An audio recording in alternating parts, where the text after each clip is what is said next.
Welcome to Donmar TV News Channel. Presidential aspirant and incumbent Vice President Leni Robredo is in hot water over his pronouncement to take money from politicians but to vote according to conscience. Thus, some presidential aspirants have also issued their views over the issue. As a former law enforcement official, Senator Ronald De La Rosa said vote buying should not be tolerated. These must be reported immediately to the authority. Kung talagang matitim ka sa pera, hindi mo talaga siya, masasayangan ka. Dahil inisip mo, pera naman yan ng gobyerno. Alam ko, kinurakot niya yan sa kaban ng bayan. Tanggapin ko na lang ito. Pero pagtanggap mo, since binigay yan sa'yo para iboto yung tao na yun, sabihin mo naman na huwag mong iboto. At dalawang offense na ginawa mo. Ano? Meron ka ng election offense, tinanggap yung pera, vote buying, and another offense is tapa. Dahil tinanggap yung pera, tapos hindi mo binoto yung nagbigay siya ng pera. Manila Mayor Isko Moreno Dumagoso meanwhile stressed people, especially the impoverished, cannot be blamed from taking money from candidates. But he believes that the Filipino voters are wiser now. Presidential aspirant Senator Manny Pacquiao meanwhile clarifies that helping others must not only during the election period. Senator Panfilo Lacson, on the other hand, warns the public from accepting or selling their votes would translate to longer period of suffering in return. Leody de Guzman reminds that vote buying is against the law, either given through direct and indirect manner. Meanwhile, VP Robredo has clarified that even she is against vote buying. Aware tayo sa nasa batas. Hindi tayo masaya na hindi ito na-enforce. Pero dapat bukas yung mata natin sa realities on the ground. Ang dapat na ginagawa natin na kahit may tumatanggap, dapat hindi susundan yung boto na parang meron kang utang na loob dun sa nagbigay. Itong nangyayari sa Senado ay puro political, pamumulitika. Alam niyo kung sa mga ibang senador, kung talagang meron kayo na sapat na ebidensya, lalo ka na, Manny Pacquiao. Ha? Lalo ka na. Manny, kung totoong may ebidensya ka laban sa administrasyon na to, laban sa mga inaakusa mo, bakit hindi mo i-file ang kaso sa korte? Bakit hindi mo i-file sa ombudsman? Trabaho mo yan. Hindi mo trabaho ang gumakngak, dumakdak, magnangakngak. Ha? Hindi mo trabaho yan. Ang trabaho mo ay paglingkuran ang sambayan ng Pilipino. Kung nakikita mo na ang Pilipino ay niluluko na ng administrasyon na to, nakikita mo tiwali ang korupsyon, bakit hindi mo pailan ng kaso? Hindi yung puro kang ngak-ngak sa Senado. Hindi ka puro atungal ng atungal sa press conference. Ha? Kasi nga, puro ka lang reklamo, wala kang gawa, wala kang ebidensya. Dahil nga, kaya ka nagkaganyan, kasi nga para sa political career mo, na wala ka naman talagang career sa politika. Ha? Sandabo ka lang ang abogado mo dyan. Sandabo ka lang mga, consultant mo. Ha? Ibig sabihin ng ginagago ka dahil gago ka talaga.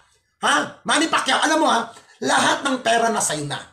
Yaman, katanyagan, kasikatan na sa'yo. Pero wala ang isang bagay sa'yo. Alam mo kung ano yon ang wala sa'yo, Manny? Utak! Utak ang wala sa'yo. Dahil tanga ka. Bobo, inutil. Alam niyo po mga kababayan kong mga taga-suporta ni Manny Pacquiao, kung totoong may malasakit kayo kay Manny Pacquiao, iparamdam ninyo, ipakita ninyo. Kasi yung pagiging tanga ni Manny Pacquiao, lalong lumulutang, lalong lutang na lutang ang katangahan at kabubuhan ng idol nyo! Diyos ko po. Kita nyo na lang. Ano ang sinabi kahapon ni Atty. Matibag?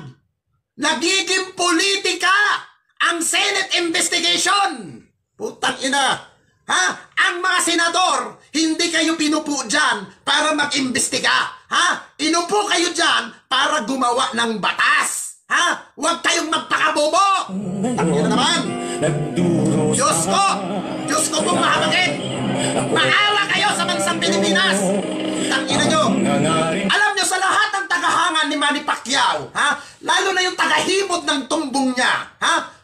Yung tagahimod ng tumbong ni Manny Pacquiao, yung isa dyan, senador din, na patay gutom din. Oo. Na si Coco Paminta. Oo. Coco Paminta, hindi Coco Pimentel, ha? Ang sinasabi ko, Coco Paminta. Pamintang-paminta! Putang ina talaga, na mahilig umimot ng tumbong. Diyos ko po!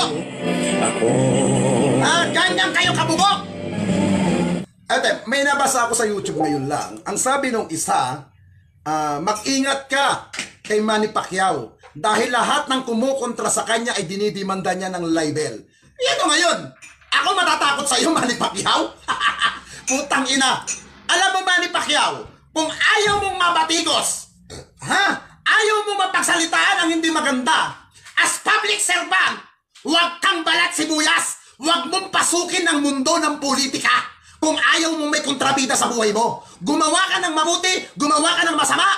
As politiko, as public servant, may mga basher kang lulutang. Tanga!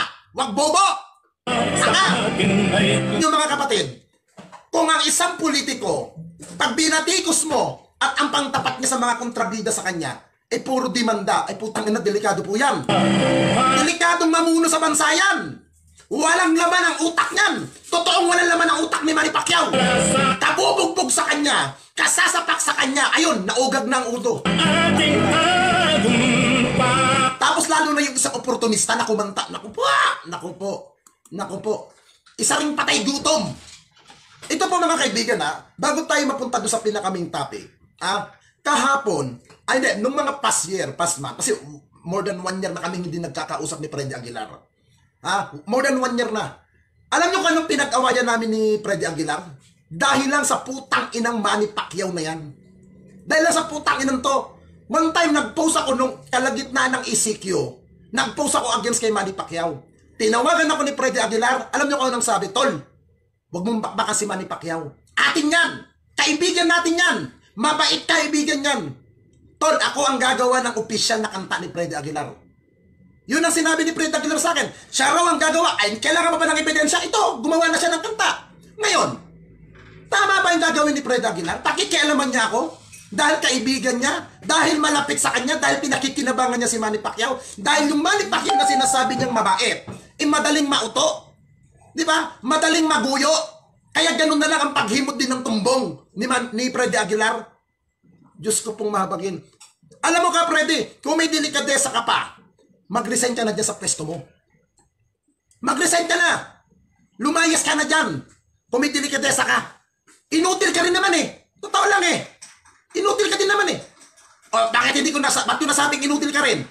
Mga lumalapit sa'yo na mga musikero. Ultimo musikero na lumalapit sa'yo. Freddy, na for medical assistant. Imbis ikaw. Alam mo, Freddy, huwag tayo mag-ulo lang. Lahat ng text message mo, nandito sa phone ko. Lahat ng tawag mo, naka-record yun. Naka-record yun, lahat yun. At alam mo yan, Freddy, na mahilig ako mag-record. Ang sabi mo pa nga, atin yan ninyo. Dikit tayo dyan. Di ba yun ang sinabi mo? Kaya dyan tayo naghiwalay ng landas, Freddy Aguilar. Hindi ba nakakahiya? Tapos yung gamitin ng administrasyon ni Pangulong Duterte. Pagkatapos yung pakinabangan, dahil alam niyong paalis na ang Pangulo. Ngayon, kanya-kanya na kayong balingbingan. Diyos ko po. Alam niyo mga kaibigan po, ito yung nangyari kahapon sa hearing sa Senado. Na kung saan ang mga tanga. Ito po, mawalang galang na po, hindi naman po lahat ng senador ay tanga. Hindi naman po lahat ng senador ay kagaya nung nangyari kahapon. Ito po yung nangyari kahapon. Pakinggan po natin. Video Senator Pacquiao. I hope this is not covered up in immunity. Una-una, Mr. Chairman, yung mukha ko ay pinaster doon, pinanggit doon. I want to know, ano ang kinalaman ko at ng trans ko doon sa pension time up? If Senator Pacquiao only read kay Piralo, buwang kwento nito Trans ko noon ang operator muna bago nag-pensi. At tinasco niya sa pensi. Wala na trans ko dyan. Alam mo, let's call a spade dito sa hearing na to This is all political, Senator Pacquiao. Tama! Alam naman natin ito yung pinapasabi mo nung bago ka umalis. Correct! Nung umalis ka, na sinasabi mo, meron kang pasabog. Correct! Wala pa sa incorporator. Ang independent incorporator. Attorney Melvin Matibag. Attorney Matibag, can you... Ay, Nagsasalita si Atty. Matibag, ang sabi ng committee ng chairman na si Senator Win Gatchalian. Alam niyo, bilib ako kay Gatchalian Pero yung inasta niya kahapon, hindi makatao yung ginawa niya kahapon Tama ang sinabi ni Atty. Matibag. Itong nangyayari sa Senado ay puro political. Pamumulitika. Alam niyo kung sa mga ibang senador kung talagang meron kayo na sapat na ebidensya, lalo ka na, Manny Pacquiao. Ha? Lalo ka na, Manny.